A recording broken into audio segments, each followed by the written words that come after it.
Fridays with Carole. And today we're talking Civil War. We have a retired educator here who taught science all his life, but his true love was indeed history. And so let me introduce you to Bill Moore. Bill, why don't you tell us a little bit about yourself, how you got into this history aspect? Well, I've always been interested in the Civil War from my earliest memories. I can remember reading, and one of the books that I read many, many years ago was They Met at Gettysburg, the quintessential battle of the Civil War. And that's just 90 miles from here. And a little bit later on in the program, I'll relate it, a personal story of a family that was involved at Gettysburg, and he came home from Gettysburg to the family farm. And this time of year, July, the first 3 days or so of July? Well, I always say that there are 4 days that are totally important in American history, the most important 4 days. And people say, well, was it 9/11? Was it the Normandy landings? Was it the man on the moon? Yes, they're all part of American history. But July 1st, 2nd, 3rd, and 4th is what made us a nation and what ensured that forevermore the United States would be one country. I heard that at one time you said the grandfathers were in the Revolutionary War. Explain us a little bit of that to us. Well, what people don't realize is the fact that the Revolution and then you had the Civil War, there wasn't all that much of a time period. We're talking the Revolution was over 1787, okay? Civil War started in earnest in 1861, okay? There's not a lot of time. So the men that were involved in the Revolution, their grandsons fought the Civil War. You look at different viewpoints. Of course, there's a Northern viewpoint, a Union viewpoint, and there's a Southern or a Confederate viewpoint. The Confederate viewpoint was the fact that the Civil War was a continuation of the American Revolution. And to put it in terms that people would understand, Gettysburg, July 1st, 2nd, and 3rd, 1863. The battle that forever ensured that we would remain one country. Third day at Gettysburg, you have Pickett's Charge. Okay, everybody's heard of Pickett's Charge. That was termed by most historians as the high water mark of the Confederacy. The interesting thing was that in Pickett's Charge, there was a grandson of a president of the United States. He was the grandson of somebody who was instrumental in the founding of this country. Thomas Jefferson's grandson participated in Pickett's Charge. Okay? Paul Revere's grandson was at Gettysburg wearing a blue uniform. Okay, so the sons and grandsons. Robert E. Lee was the Confederate general. His father and his uncle were two of Washington's best generals. Light Horse Harry Lee was Washington's cavalry general. So you have the connection. It was a continuation of the Revolution. You talk and you hear, okay, it was states' rights, it was slavery. Yes, all of those things were part of it. But the Confederate cause was to continue the states' rights. Okay, the states' rights, remember 13 colonies. By the time of the Civil War, there were more states than that. But the states had individual rights. So that at one point in time, if the federal government says, well, you have to do this, this, and this, they believed that the states had the right to reject that. But I want to turn it back now to the Civil War. Okay? July 1st, 2nd, and 3rd, again, I want to repeat the fact that those are the 3 days that ensured that was the end, basically, of the Civil War. Yes, it dragged on for 2 more bloody, terrible years. You had over 600,000 casualties.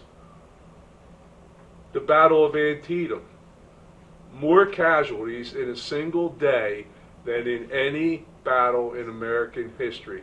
including the bitter battles of World War II, including the Normandy landings, including Iwo Jima in the Pacific at the end of World War II. More casualties at Antietam in one day. And it was brother against brother. It was the Civil War, to boil it down, was a family squabble. It was fought between friends, neighbors, family. You had people on different sides. To relate it to something like that, we have a farm family from the Delanco area. Okay, one of their sons went south considerably before the Civil War. Having been in the South for some period of time, caught up in all the hoopla of the Civil War, he enlisted in a Georgia regiment. That Georgia regiment came north with Lee to Gettysburg. I've met his granddaughter. She's still alive. She celebrated her 104th birthday this year. She's the mother of a longtime friend of mine. And we've got talking because I'm the superintendent of Coopertown Cemetery. And we have quite a few Civil War burials there. Her grandfather is buried there. But he was not a Union soldier. He was a Confederate soldier. Wow. And I said to her, I said, why haven't you applied to the government for a headstone for him? Because I know where his grave is, but it's not marked. She said to me, well, at Gettysburg, their unit was decimated.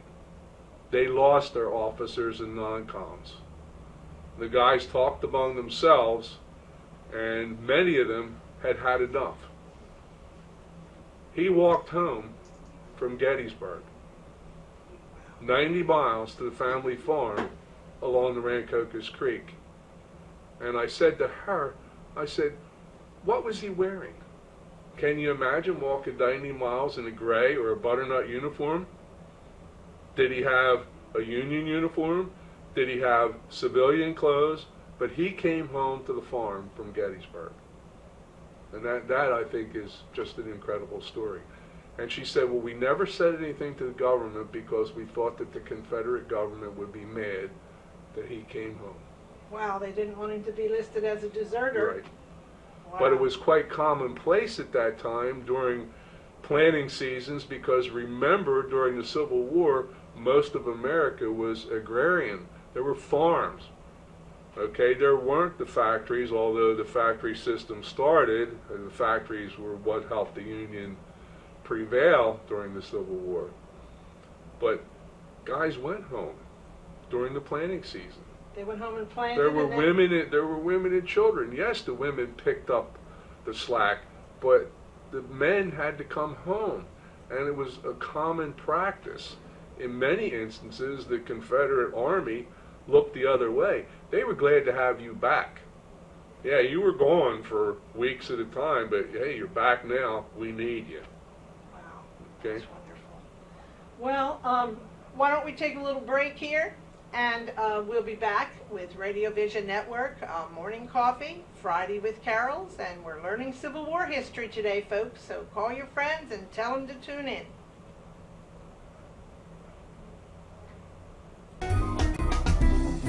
Simply Gents, located in Marlton, New Jersey, takes care of all your grooming needs, including haircuts, straight razor shaves, massages, facial, manicures, pedicures, and waxing. To find more information or book an appointment, visit us online at www.simplygents.com. The secret weapon of a well-groomed man, Simply Gents. When it's time for Jersey Mike's to make a really great sub, this is what we do. It's what we've been doing. It's what we've always done. It's what we'll always do. So what are you doing? Jersey Mike's. Be a sub above. Today's show has been sponsored by More Than Gifts. Come see our new location in Marlton, New Jersey. Not just gifts, but more. Today's show was brought to you by Alicia Kelly of White Horse RV Center in Williamstown, New Jersey. Alicia is your RV expert. Contact Alicia at whitehorserv.com or give her a call at 856-262-1717, extension 203.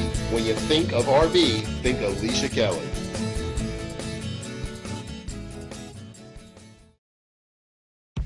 When it's time for Jersey Mike's to give a sub some sizzle, this is the way.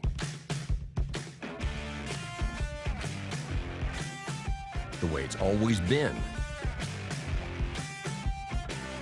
The way it always should be.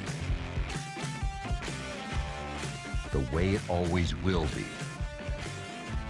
Because that's just the way it's supposed to be. Jersey Mike's. Be a sub above.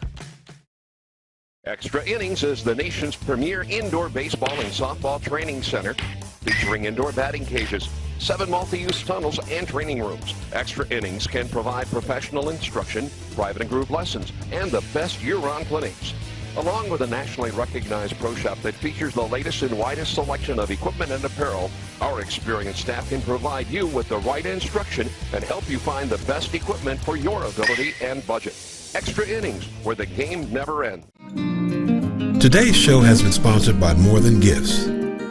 Come see our new location in Marlton, New Jersey. Not just gifts, but more. Radio Vision Network, and we're back today with Fridays with Carole.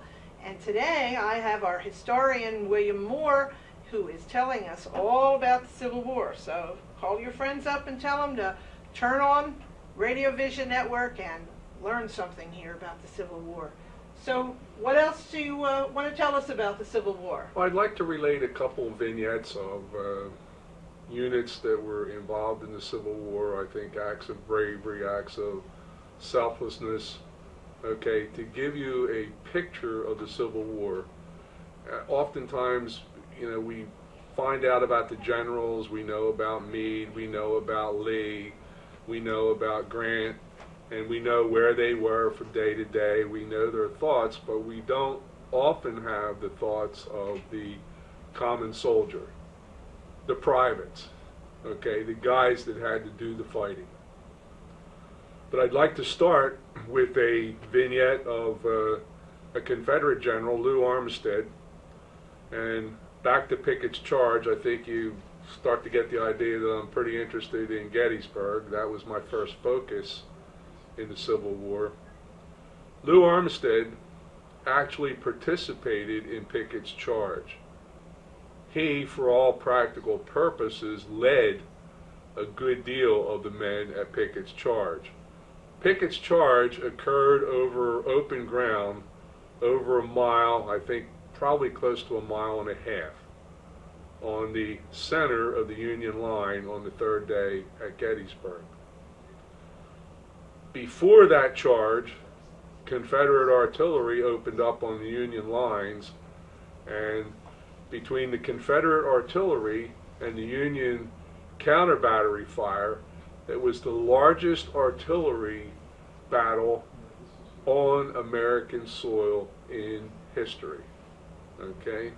At the conclusion of the artillery, then the men that were part of Pickett's charge marched across that open ground.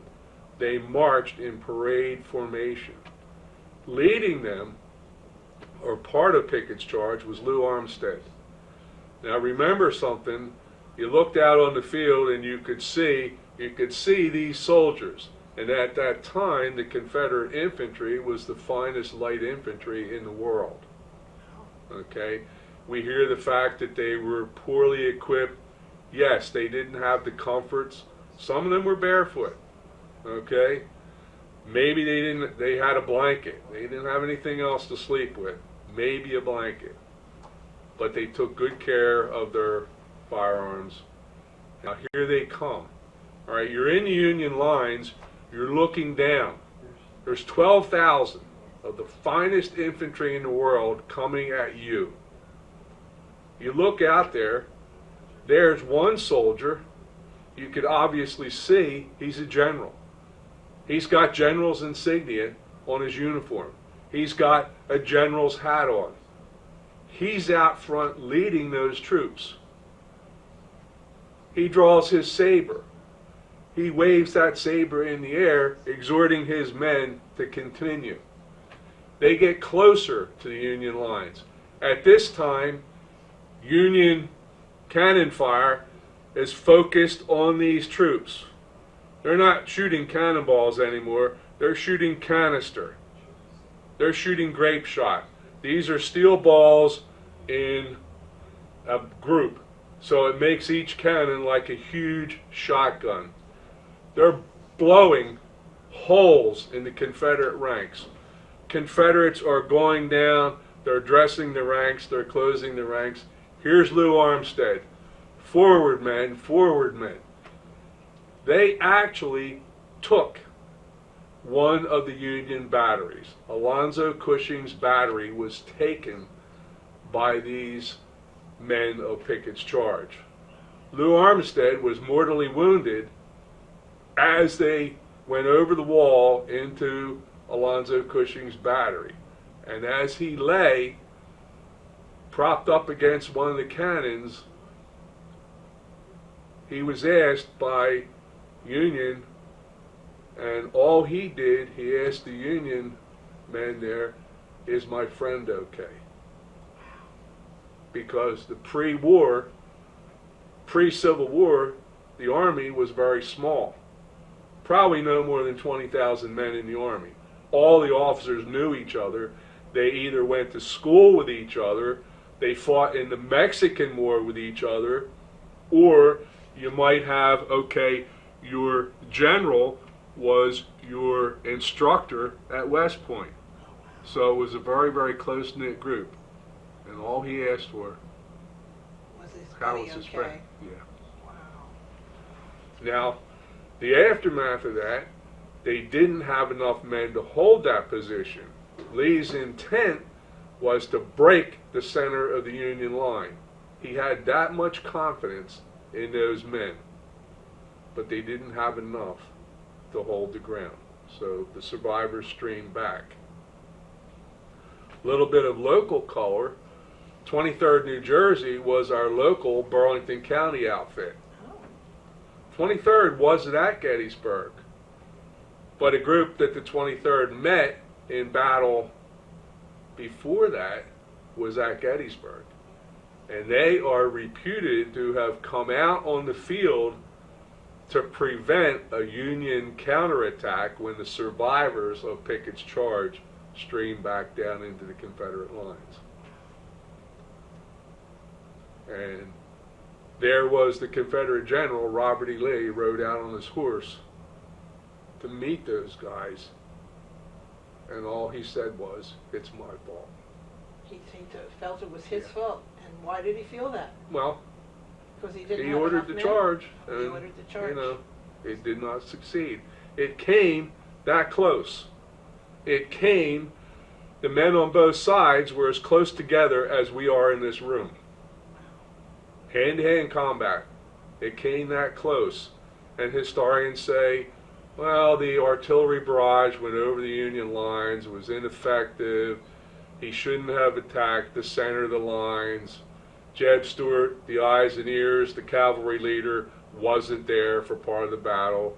This and that and the other thing.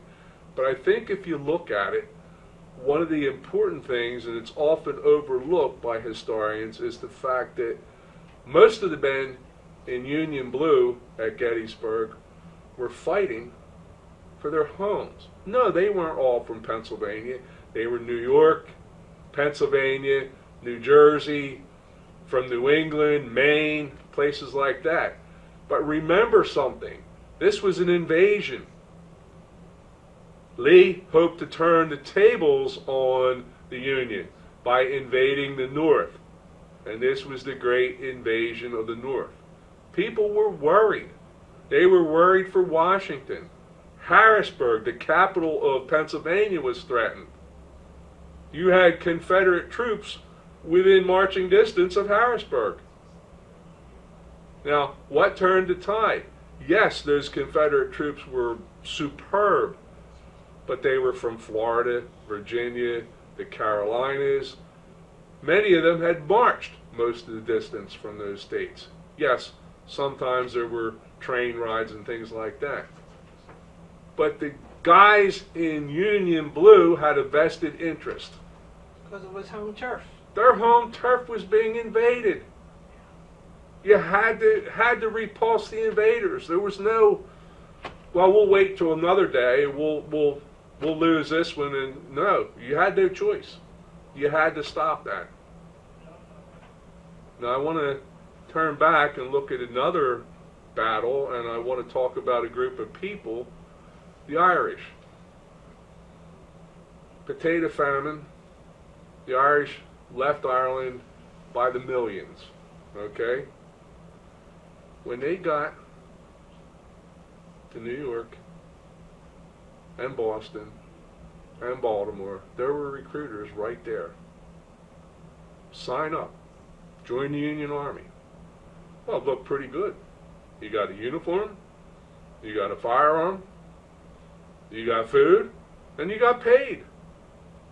And this is as you stepped off the boat into your new country, because you knew you were never going back to Ireland.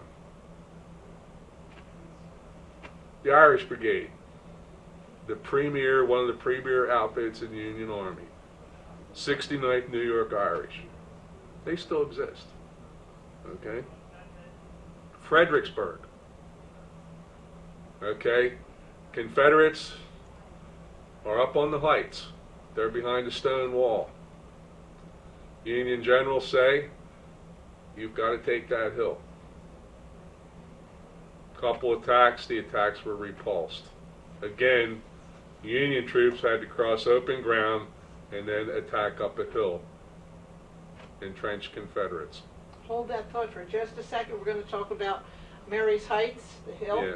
When we come back, this is Radio Vision Network, Morning Coffee, and Friday with Carols, and we'll be right back after this commercial.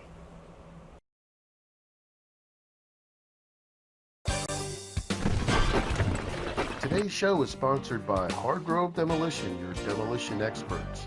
Hargrove is a family-owned and operated business right here in the southern New Jersey area, bringing you 45 years of demolition expertise. Hargrove has all your demolition needs, from emergency demolition service to demolition equipment rental. Hargrove is one of the state-approved recycling facilities right here in the southern New Jersey area. No job is too big or too small for Hargrove Demolition. Contact them today at one of their 3 locations. When I was injured, I couldn't play basketball for my entire sophomore year. After years of wear and tear, I knew something was seriously wrong with Deja's knee when the swelling wouldn't go down. Young athletes are still growing. They need specialized care only available here at Dayton Children's. I wanted the best care for Deja because I wanted her to return to the things that she loves to do, and that's basketball. At Dayton Children's Sports Medicine, we're treating tomorrow's champions. Right care. Right now. Right here. Dayton Children's. Just right for kids. When it's time for Jersey Mike's to make a really great sub, this is what we do. It's what we've been doing. It's what we've always done. It's what we'll always do. So what are you doing? Jersey Mike's. Be a sub above. Today's show has been sponsored by Farmers Insurance in Voorhees, New Jersey. To protect your assets and the people you love, call Mike Skoranek, your local Farmers Insurance agent, at 856-336-2553. We are farmers. Bum, ba-dum, bum, bum, bum, bum. Saving your business money is as easy as 1, 2, 3. Tanker Consulting Services, a payment solutions expert, will show you how with a free, detailed, written analysis illustrating your cost savings. We usually uncover savings between 10 and 25%, and sometimes more. We can help your business succeed by providing reliable and secure merchant payment solutions such as merchant services programs, point-of-sale systems, and ATM machines. TCS, one of the leaders in regional credit card processing consulting, offers electronic payments to merchants locally and nationwide through our preferred vendor programs. We work to keep business costs down with a comprehensive suite of quality products, services, and customized credit card processing programs exclusively tailored for your company. TCS is convenient, reliable, and innovative, with customer service available 24/7, 365 days a year. Our in-depth industry knowledge, partnership strategy, and innovative processing solutions allow for a specialized approach to providing merchant bank processing with 100% full fee disclosure. TCS is one-stop shopping for all your merchant services solutions. Our clients save money 100% of the time. Trust Tanker Consulting Services, the knowledgeable, professional, and friendly provider of secure payment services. We set the standard by which others are measured. Call now for a free written analysis. 609-922-0201. If you haven't been to Speed Raceway, what are you waiting for? You want to live fast? You want to make every second count? Then grab the family. Round up the guys. Speed Raceway is 100,000 square feet of excitement, whether you're a kid or a kid at heart. Speed Raceway is the place for endless fun all summer long. Log on to speedraceway.com or just get here now. And we're back with Radio Vision Network, Fridays with Carole here on Morning Coffee. And we have our historian, William Moore, and he's telling us about Mary's Heights, a Civil War battle, and Fredericksburg. Okay, go ahead. Okay, fast forward a little bit from earlier when I talked about the Irish being recruited right off the boat. Now here you have the Irish Brigade, one of the premier outfits in the Union Army. Okay, Union generals have already called for Mary's Heights to be assaulted. There have been attempts made and they've been repulsed. Got a call on the Irish Brigade now. Okay, Irish Brigade comes out on the field at the double quick. That's where you go. You've got to take those heights. The Irish Brigade refused the modern firearms, okay? They used the older rifles and they used buck and ball, okay? You had a large ball and you had several buckshot, which increased your percentage of making a hit. Also, that went back to the days of the Celtic warrior. It went back to the days of the Scottish assaulting the English troops at Culloden, okay, in the Jacobite rebellion, and we're going back hundreds of years. But the Celtic warriors wanted to get as close as possible to the enemy before they engaged. So imagine the Irish Brigade coming out. They've got these rifles, smooth bore, fire buck and ball. A murderous fire on the field. Now remember, Civil War, the tactics had started to change. Armies no longer just stood there and got up close and shot at each other until somebody broke and ran. But here goes the Irish Brigade up. They're repulsed. They come back down. They reform. 7 times they were asked to charge that position. And 7 times, without any question, they did so. One of those times, now, up on those heights, behind that stone wall, were a lot of Confederates, and a lot of them were from the area around Savannah. Savannah, Georgia, believe it or not, is home to one of the largest populations of Irish outside of New York City, or people of Irish heritage.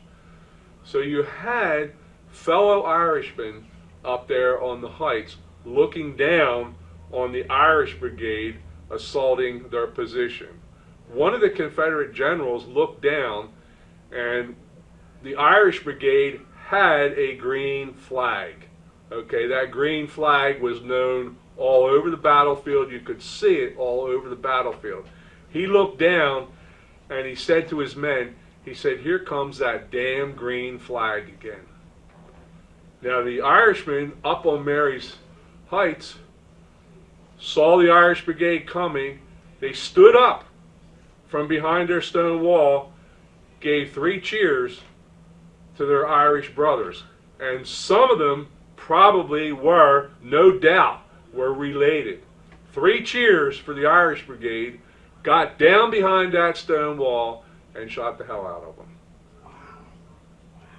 And there were bodies recovered within 25 yards of the Union lines. So they very close. nearly, it was an impossible task.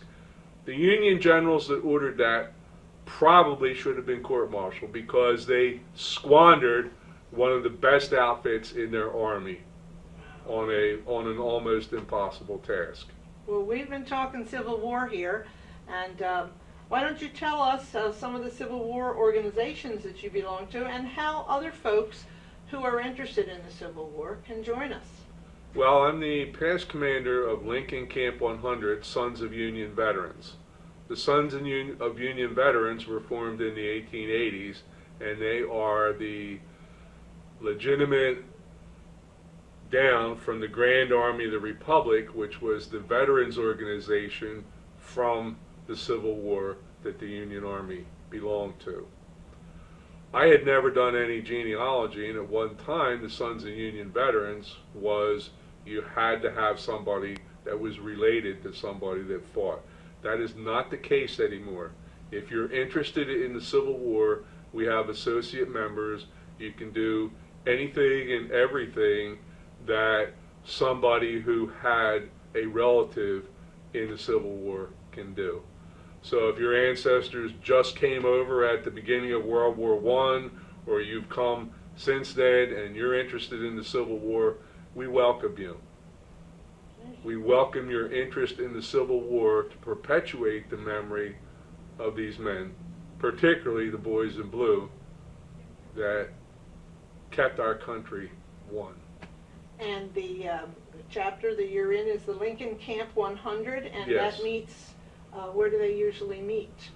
We meet in Heightstown. We have 4 meetings a year. Usually they're a luncheon or a dinner meeting. One of them is at Heightstown at the Petty School at the Long Street Library. And interestingly enough, yes, that's the same family that Lee's Principal General, James Longstreet, belongs to. They're distant relatives. So that's a very good thing. We have a good meal. We have excellent speakers. We've had Abraham Lincoln. We've had all kinds. We've learned about baseball during the Civil War. There are, reenactors that do that. We have at least 2 meetings a year at the Cranberry Inn, which is the 3rd oldest establishment of its kind in the United States. Most people don't realize that, but anyway, it's a good venue for a meeting. We have good speakers. Our Secretary-Treasurer, Dr. David Martin, is an author, a publisher, a renowned speaker, and many times we call on him to impart his knowledge to us. And do you have to get out in the field and be a reenactor in order to be a member of this organization? No, you can be as sedentary as you want to be. Now, the Sons of Union Veterans also has, as part of it, the SVR, and that's the Sons Volunteer Reserve, and that's a uniform group within the Sons of Union Veterans. Oftentimes, they provide a color guard for parades. They provide men as an honor guard. There are burial rituals for the Sons of Union Veterans, and they'll provide honor guards for that. Are you a member of any other Civil War organization? Well, currently I'm the Vice President of the Hamilton Civil War Round Table. We meet in the Hamilton Library, and our president, our longtime president, Bruce Cyrak, has many, many connections in the Civil War community, and he has been tasked over the years with providing us speakers, and he always manages to come up with a good speaker. So we have good programs, we have refreshments, we welcome anyone with an interest or a curiosity in the Civil War to come out and learn with us. And the Civil War Roundtable meets at Hamilton Library on the first Thursday. First Thursday of the month, yes. Okay, I don't think they meet in August, right, because of summer vacation. Right. But year-round, and any and everybody is welcome. Yeah, and at least 2 times a year we have a covered dish, which is well worth it just for the food. But oftentimes we have entertainment such as Charlie Zom. If you know anything about Civil War music, if you know anything about American music, Charlie Zom is one of the better singers and musicians, and he's been with us many times. Very good. And last but not least, where do they get in touch with these people? They can just come to the Hamilton Library. Come to the Hamilton Library. Lincoln Camp 100 is online. Okay. You can look us up. You can get an application online. And it's Sons of Union Veterans Civil War. Yes. Very good. Well, that pretty much winds it up. Thank you for being with us today and educating us here at Radio Vision Network. This is Carole Moore, and I'm here with Friday with Carols, and we look forward to seeing you next time on Radio Vision Network.